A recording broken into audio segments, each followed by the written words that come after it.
شكرا يا ربي شكرا هديت قلبي شكرا نورت دربي شكرا شكرا يا رب. السلام عليكم ورحمة الله وبركاته. Alhamdulillahi wahda, salatu wassalamu ala man la nabiyya ba'da, amma ba'd. Saudara sekalian yang berbahagia, kembali kita melanjutkan pembahasan kita tentang muqaddimah yang ditulis oleh Ibnu Khaldun, dan pada kesempatan ini kita akan membahas tentang tema masyarakat dan negara. Masyarakat dan negara.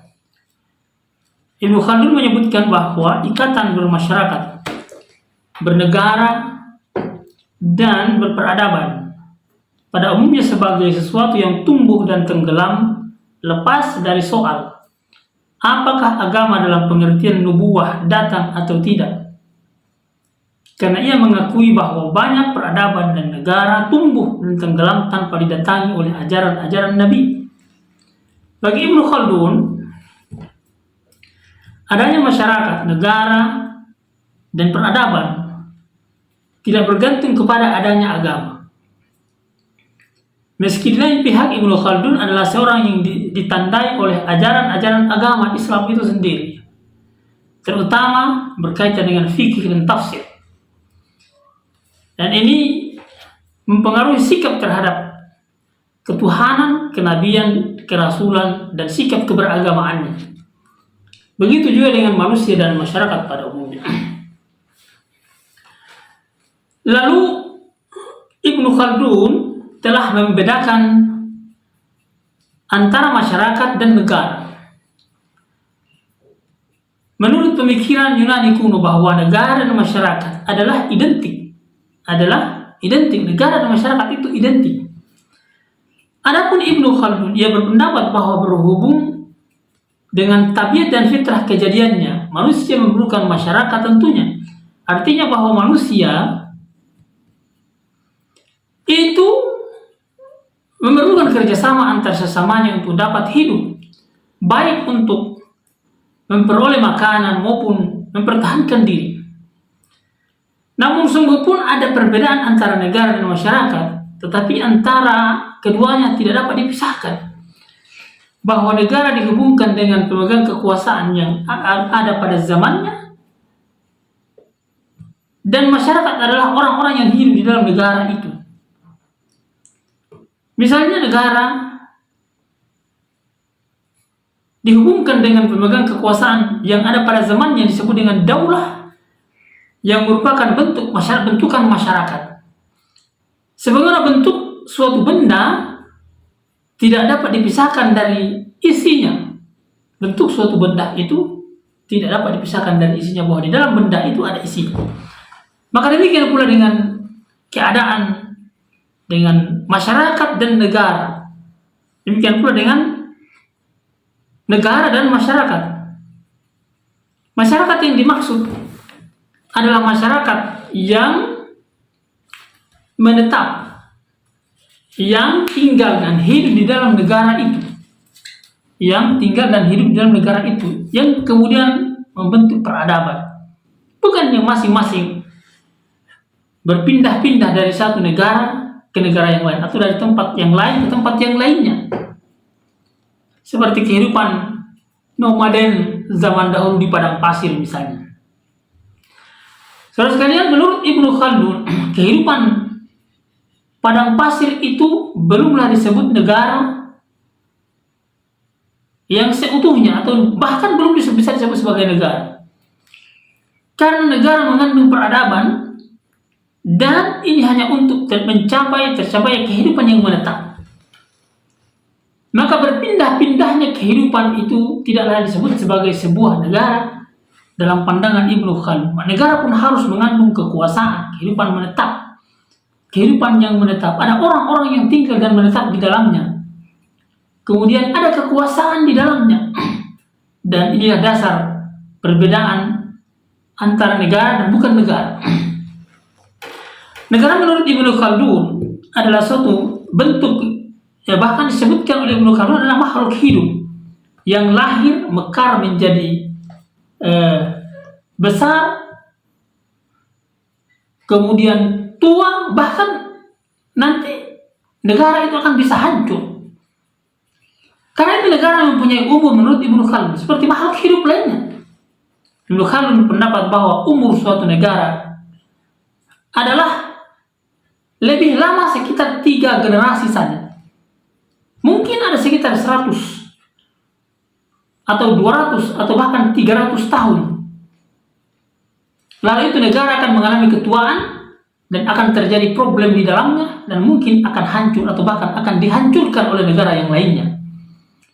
Akan dijatuhkan oleh negara yang lainnya. Begitulah teori dan pemikiran Ibnu Khaldun tentang negara ini. Mulai dari generasi pertama, generasi kedua, generasi ketiga. Setelah itu, maka negara akan mengalami ketuaan dan di dalamnya terdapat banyak masalah seperti manusia.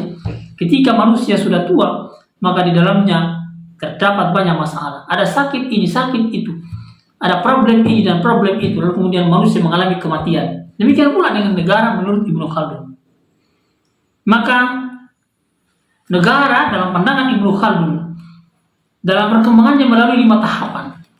Akan kita sebutkan di sini dan mudah-mudahan ini menjadi tambahan ilmu dan pengetahuan bagi kita dalam melihat dan menyorot sebuah negara. Bahwa tahapan yang pertama adalah tahapan pendirian negara. Ini merupakan tahapan untuk mencapai tujuan, penaklukan, perebutan kekuasaan. Dan negara sendiri tidak akan tegak kecuali dengan ashabiyah, dengan kelompok-kelompok dan dengan orang-orang tertentu yang berkeinginan untuk mendirikan negara itu.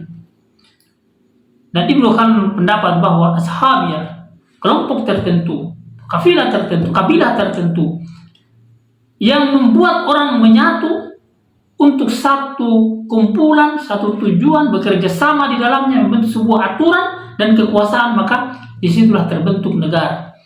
Dan itu dilakukan oleh kelompok-kelompok tertentu atau ashabnya untuk kemudian mengalahkan yang lain, lalu kemudian yang menang akan membentuk negara. Maka berdirilah satu negara. Tahapan yang kedua menurut Ibnu Khaldun adalah tahapan pemusatan kekuasaan. Tahapan pemusatan, bahwa pemusatan kekuasaan adalah kecenderungan yang alami pada manusia. Pada waktu pemegangan kekuasaan, melihat bahwa kekuasaan telah mapan, maka ia akan berupaya untuk menghancurkan pihak-pihak yang menjadi ancaman, yang menjadi penghalang, yang menjadi pengganggu dalam rangka menegakkan negara itu. Kalau ada ashabiyah, kelompok yang lain yang dianggap mengancam dan mengganggu stabilitas negara, maka dia akan berusaha untuk menyingkirkan kelompok itu. Maka kekuasaan negara itu akan berusaha untuk bagaimana menjadikan negara itu menjadi negara yang mapan, kemudian memiliki pusat kekuasaan, dan seterusnya ada pemimpin dan ada yang dipimpin. Ada kepala negara dan ada masyarakat. Yang ketiga, kata Ibnu Khaldun adalah tahap dengan tahap kekosongan, tahap untuk menikmati buah kekuasaan, yang oleh Ibnu Khaldun menyebutnya dengan tahap kekosongan. Tahap untuk menikmati kemapanan negara, yang di sana sering terjadi keterlenaan, hedonisme, terjadi kegembiraan yang tidak terkontrol, terjadi kenikmatan yang tidak terkontrol, yang kemudian membawa negara itu kepada satu keadaan yang bahkan mengganggu stabilitas negara itu. Bahwa negara dianggap kaya, dianggap berhasil, dianggap sukses, sehingga memiliki kekayaan yang besar. Lalu kemudian kekuasaan menikmati kekayaan itu. Penguasa menjadikan kekayaan dan kekuasaan itu loss of control, tidak lagi bisa mengontrol dirinya sendiri. Lalu kemudian mengantar negara kepada gerbang kehancuran, gerbang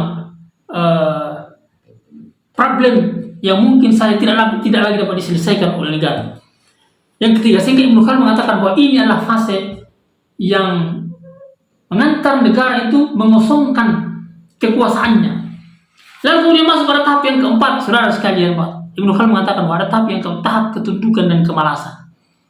Pada tahap ini, negara dalam keadaan statis, tidak ada perubahan apapun yang terjadi. Negara bahkan mulai mengalami kemunduran-kemunduran.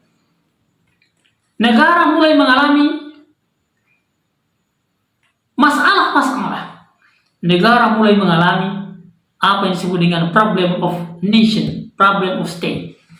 Sudah mulai banyak masalah di negara itu. Kenapa? Karena di dalamnya ada foya-foya, ada hedonisme, ada kenikmatan yang tidak terkontrol.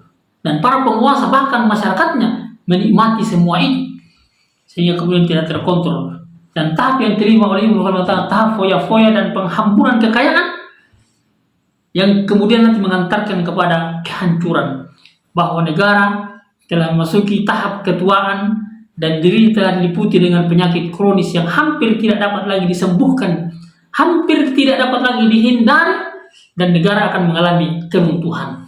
Apakah dia runtuh atau diruntuhkan oleh dirinya sendiri secara internal karena tidak lagi bisa mengontrol dirinya dengan kemewahan-kemewahan dan kenikmatan-kenikmatan dunia yang kemudian melupakan kenikmatan yang datang dari Allah, ataukah diruntuhkan oleh pihak lain disebabkan karena hedonisme yang dilakukan oleh negara ini mengganggu negara-negara yang lain, sehingga kemudian negara-negara yang lain bersatu untuk kemudian menghancurkan negara ini. Maka Ibnu Khaldun berpendapat demikian, bahwa ada tahap negara mulai didirikan, kemudian tahap negara mulai pemusatan kekuasaan, kemudian tahap negara mulai menikmati kemenangan-kemenangan, tahap kekosongan itu sendiri, kemudian ada tahap ketundukan dan kemalasan yang mengantarkan negara tidak lagi dapat mengontrol dirinya sendiri, lalu kemudian dari foya-foya, kenikmatan, penghamburan kekayaan dan seterusnya mengantarkan kepada satu negara menjadi negara yang runtuh dan bahkan diruntuhkan oleh orang lain.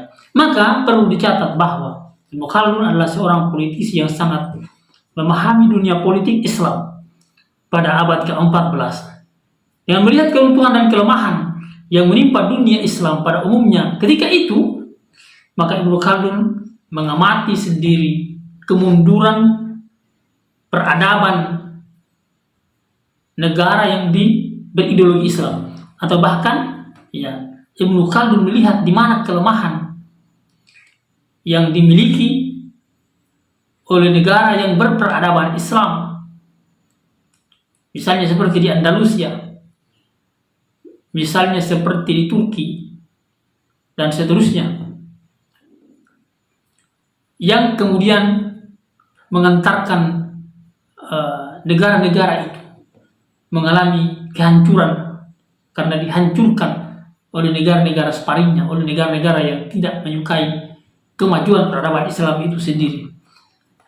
Maka tentu bagi kita harus menyadari dan memahami bahwa betapa kalau ini tidaklah disadari dengan sebaik-baiknya, maka akan menjadikan kita acuh dan bahkan mungkin bisa berada pada masa-masa di mana kita telah melupakan kenikmatan Allah Subhanahu wa Ta'ala dan menjadikan negara dan kekuasaan mengalami keruntuhan dan kehancuran.